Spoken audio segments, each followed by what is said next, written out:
Good morning, सुप्रभात, केम छो, सलाम। उम्मीद है आप सब लोग बेहतर होंगे, अपना ध्यान रख रहे होंगे। 2 दिन मेरे सैटरडे और संडे के बहुत हेक्टिक गुजरे। सैटरडे के दिन जो है बायोमेंटस के कमांड सेंटर का इनॉग्रेशन था, जिसको उन्हीं जो बच्चे जिन्होंने एडमिशन लिया उन्हीं में से किन्हीं के पेरेंट ने उसको इनॉग्रेट किया। और संडे के दिन फेलिसिटेशन सेरेमनी थी। तो 2024 एक्चुअली इसमें 24 बैच के बच्चे नहीं थे, इसमें 23 बैच वाले बच्चे थे अधिकांश, ठीक है। और क्या हुआ कि फेलिसिटेशन सेरेमनी में जो है स्ट्रेंथ तो काफ़ी सारी थी, लेकिन एग्ज़ाम अनाउंस होने से बच्चे थोड़े से कम रह गए उसमें। मतलब जो हम गेस्ट एक्सपेक्ट कर रहे थे तकरीबन 500 के आसपास, तो वो संख्या जो है वो 100 150 के आसपास संख्या कम रही। और बच्चे बहुत आना चाह रहे थे, उनके फ़ोन भी आ रहे थे, लेकिन ये कि वो बच्चे अटेंड नहीं कर पाए किन्हीं कारणों से। तो एक बड़ी गैदरिंग थी फेलिसिटेशन सेरेमनी में, उसका लाइव हम जो है वो लाइव ब्रॉडकास्ट नहीं कर पाए उसका हम लोग। और कुछ टेक्निकल रीजंस थे, और चूंकि हम लोग बहुत इन्वॉल्व थे तो हम लोग होटल को जो है लाइव स्ट्रीमिंग के लिए एक अलग से ब्रॉडबैंड कनेक्शन वहाँ पे लेना पड़ता है। होटल को कहना हम लोग भूल गए थे, और इसलिए लाइव स्ट्रीम नहीं कर पाए। साल में एक बार फंक्शन होता है, और जब लाइव स्ट्रीम होता है तो आप सब लोग देख भी पाते हैं उसको। और मुझे इसका अफसोस है कि मैं लाइव स्ट्रीम नहीं कर पाया फेलिसिटेशन सेरेमनी के फंक्शन को। कोई बात नहीं, लेकिन वीडियो रिकॉर्ड उसका हुआ है, तो वो हम 1-2 दिन में हमको जैसे ही हाथ में रिसीव होगा तो हम लोग जो है वो उसको रिलीज़ कर देंगे, तो आप भी उसको एंजॉय कर पाएंगे, देख पाएंगे, जुड़ पाएंगे उससे आप। क्या हुआ कि ये पिछले कुछ दिन जो है ना वो बैक टू बैक, मतलब हर दिन जो है वो बड़ा हैक्टिक गुजरा। अब मंडे को क्या हुआ सर?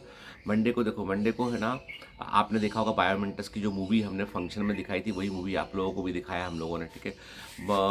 मंडे के दिन जो है बायोमेंटस के कमांड सेंटर में ढेर सारे पेरेंट्स थे, काफ़ी बड़ी संख्या में पेरेंट्स थे। कहाँ कहाँ से आए थे? उड़ीसा से आए थे, चेन्नई से थे, तमिलनाडु से थे पेरेंट, झारखंड से थे, बिहार से थे, और उत्तराखंड, मतलब पूरे इंडिया से बच्चे यहाँ पर प्रेजेंट हैं। और मंडे के दिन जो है वो चूँकि सारे बच्चों का जो है वो उनको एडमिशन फॉर्म भरने थे, उनको बाकी दूसरी फॉर्मेलिटीज़ पूरी करनी थी, फिर मेडिकल चेकअप बच्चों का हो रहा था, और फीस जमा करनी थी।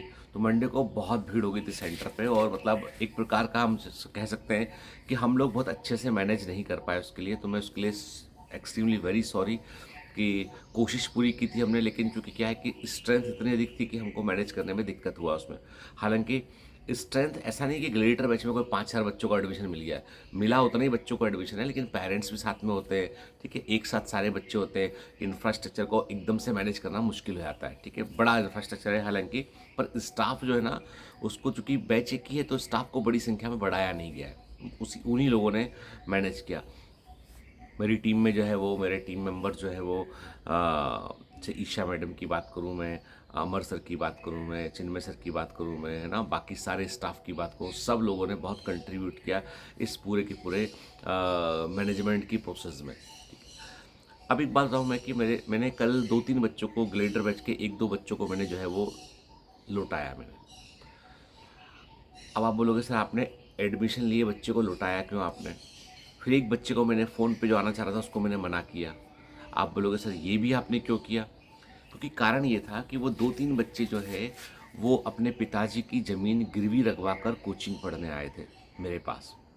यानी क्या हुआ कि उन्होंने अपने फादर की ज़मीन, जो 10 बीघा ज़मीन होगी, जिसको बोलते थे तकरीबन 5 एकड़ 7 एकड़ ज़मीन होगी, उस ज़मीन को उन्होंने मॉर्टगेज किया, लोकल साहूकार से पैसे लिए, और उसके बाद जो है वो पढ़ने के लिए आना चाह रहे थे। मतलब वो अरेंज करते, मुझसे टाइम मांगा। अभी तक ज़मीन गिरवी नहीं रखी उन्होंने, अभी तक ज़मीन गिरवी नहीं रखी उन्होंने। मुझसे टाइम मांगा कि सर फीस हम जो है वो 1 वीक के बाद देंगे, हमारी ज़मीन गिरवी होने का प्रोसेस चल रहा है। तो हमने कहा पहले बात कर लें आपसे कि कैसे दे पाएंगे फीस हम, है ना।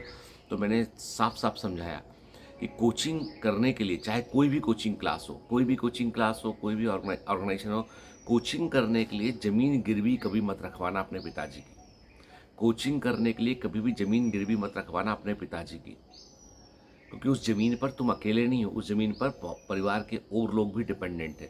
तुम्हारे कारण वो ज़मीन गिरवी चली जाएगी, और तुमने यदि अच्छा नहीं किया तो वो पैसा पूरा फंस जाएगा, पूरा वो ज़मीन खतरे में पड़ जाएगी। बाकी लोगों के, मतलब हमें अपने लक्ष्य के लिए हम मेहनत कर सकते हैं, पर परिवार के बाकी लोगों के पेट पर लात नहीं मार सकते हम।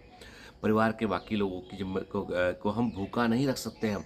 परिवार के बाकी लोगों को हम परेशान नहीं कर सकते। तो प्लीज़ बेटा, मैं सबसे आग्रह करता हूँ कि यदि आर्थिक परिस्थिति ठीक ना होना तो ऑनलाइन पढ़िए। बायोमेंटर्स का टारगेट बैच बेस्ट बैच है। जितने बच्चे आए थे फील्ड सेरेमनी में, अधिकांश बच्चे जो है वो बिल्कुल, मतलब मैं कहूँ आपसे, कई बच्चे बड़े हम्बल बैकग्राउंड से थे और किसी के पिताजी कुछ कुछ अपना मिस्त्री थे, किसी के पिताजी जो है वो इलेक्ट्रीशियन थे, मतलब लेकिन उन लोगों ने अपने बच्चे को पढ़ाया। बच्चे ने डिसिप्लिन होकर घर में ऑनलाइन पढ़ा और वो एग्ज़ाम निकाल कर हम यहाँ तक पहुँचा। उसने बोला कि सर हमने तो पूरी दुनिया हमसे कहती थी कि ऑफलाइन चले जाओ, ऑफलाइन चले जाओ। हम अपने पिताजी की तरफ देखते थे, हमको लगता नहीं, हमको अपने पिताजी को और परेशान नहीं करना है। हमने बंद कमरे में 1 साल तक पढ़ा है और हमने सेलेक्ट होकर दिखाया।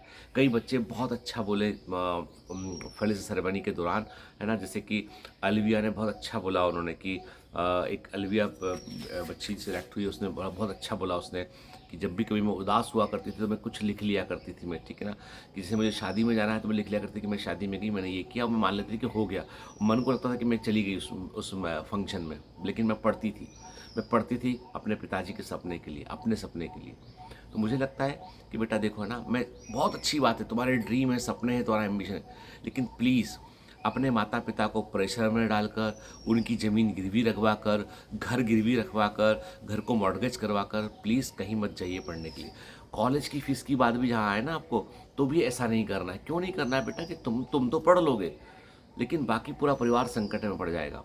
अरे भाई आप यदि करना है तो एजुकेशन लोन ले लीजिए आप, ठीक है, लेकिन मॉर्गेज रखे वगैरह वाला जो सरकार मिनिमम एक देती है। नहीं तो 1 साल मेहनत करो, 1 साल मेहनत करो। यार देखो ऐसा है ना, हमें दुनिया में हर चीज़ को हासिल करने के लिए आपको ऊर्जा देनी पड़ती है, energy. When ever you give money, जब देखो सिंपल सी बात है, मान लो कोई मेडिकल कॉलेज कहता है कि वो तुमसे 5-10 लाख, 20 लाख, 25 लाख फीस लेगा, तो वो 25 लाख फीस मालूम क्या होती है? या तो तुम मेहनत कर लो, मेहनत करके गवर्नमेंट मेडिकल कॉलेज तक पहुंच जाओ तो, या तुम कम मेहनत करके 25 लाख रुपए साल दे के MBBS कर लो। वो 25 लाख रुपए साल जो तुम दे रहे हो ना, वो तुम्हारे पिताजी की मेहनत है। वो किसी ना किसी की मेहनत तो मांग रहा है। दुनिया में there is no free lunch in this world. कोई भी पैसा मांग रहा है ना, तो वो मेहनत मांग रहा है तुमसे। या तो तुम्हारी मेहनत है या तुम्हारे पिताजी की मेहनत है। 25 लाख रुपए जमा किए तो मतलब वो पिताजी ने जो काम किया वो इकट्ठा होकर जो है वो आपको जो है वो देना पड़ रहा है आपको। समझ रहे बात को आप? मनी इज द फॉर्म कि जो काम करते हो उसकी एनर्जी इकट्ठी होती है, उस एनर्जी को पुट करते हो, then it is converted in the money. ठीक है ना? काम के बदले कुछ मिलता है, तो वो भी एनर्जी का, जैसे ATP होता है ना, एनर्जी करेंसी ऑफ सेल। हमारी दुनिया में पैसा है, तो तुम किसी और की एनर्जी। अब तुम क्या कर रहे हो? मैंने कल 1-2 बच्चों को मैंने फ़ोन पे ही मना किया, मैंने समझा, उसको बड़ा बुरा लग रहा था बच्चे को कि सर हमको ऐसा क्यों बोल रहे हैं। मैंने कहा नहीं बेटा, चल तू मेरे पास आ जाएगा, मान लो मैंने एक बच्चे की फीस एकदम ही कम कर दी मैंने, लेकिन तू रहेगा कैसे? पैसा कहाँ से लाएगा? सर ज़मीन पिताजी लोन लेंगे, ये कर। नहीं, मैंने कहा बिल्कुल नहीं। पिताजी के जूते गोड़ से देखना, घिस चुके हैं, बदलने की ज़रूरत है। मम्मी की साड़ी देखना, पुरानी पड़ चुकी है। बहन भाई को देखना, उनने बहुत दिन से कुछ नया नहीं लिया है। तुम स्पेशल हो क्या? तुम कोई स्पेशल नहीं हो, तो जब तक तुम कुछ हासिल नहीं कर लेते हो। तो घर वालों पे आर्थिक दबाव, ऑफलाइन कोचिंग के प्रभाव में आके आर्थिक दबाव मत बनाइए घर वालों पे। भाई मैंने कहा ना कि ग्लेडिएटर बैच 1 जो है वो तो ऑलमोस्ट फुल होने आ गया हो, लेकिन वो बैच जो है वो ऐसा नहीं है वो बैच की कोई चमत्कार होगा उसमें। ये कि हाँ बच्चों को अच्छा माहौल मिलेगा, हम लोग अच्छे से पढ़ाएंगे बच्चों को, सब कुछ करेंगे हम। लेकिन मैं तब भी कह दूँ, यदि फाइनेंशियली अफोर्ड नहीं कर सकते हो, डोंट कम। ऑनलाइन पढ़िए, उससे बेस्ट कुछ नहीं है। टारगेट बैच में एडमिशन लीजिए, उससे बेस्ट कुछ नहीं है। लेकिन बेटा प्लीज़ घर वालों को परेशान करके जो है वो एक आर्थिक दबाव डाल के जो है घर वालों को संकट में डाल के किसी ऑफलाइन कोचिंग, चाहे मेरा क्लासेस हो, चाहे कोई दूसरा XYZ क्लासेस हो, चाहे ये वाला ना वो वाला ना फलाना ढीका क्लास हो, क्योंकि मैंने देखा है। मेरी एक पहले हम लोग जब 10 साल पहले भोपाल, 12 साल पहले भोपाल रहा करते थे, तो हमारी एक मेड हुआ करती थी, उसकी बेटी ने जो है वो एडमिशन लिया कोटा जाकर, और 6 महीने के बाद वो वापस लौट के आ गई। तो पूछा उससे कि भाई, कि फिर उसका फ़ोन आया हम लोग के पास में कि कुछ आर्थिक मदद करवा दीजिए दीदी। तो 10 साल पुरानी मेट थी हमारी वो, लेकिन संबंध हमारे उससे क्योंकि हमारे यहाँ पे जो लोग काम करते हैं ना, हम लोग उनसे भी बहुत अच्छे संबंध रखते हैं। तो उसने कहा दीदी भारती को बोला दीदी मदद करवा दीजिए। तो भारती ने बोला क्या हो गया?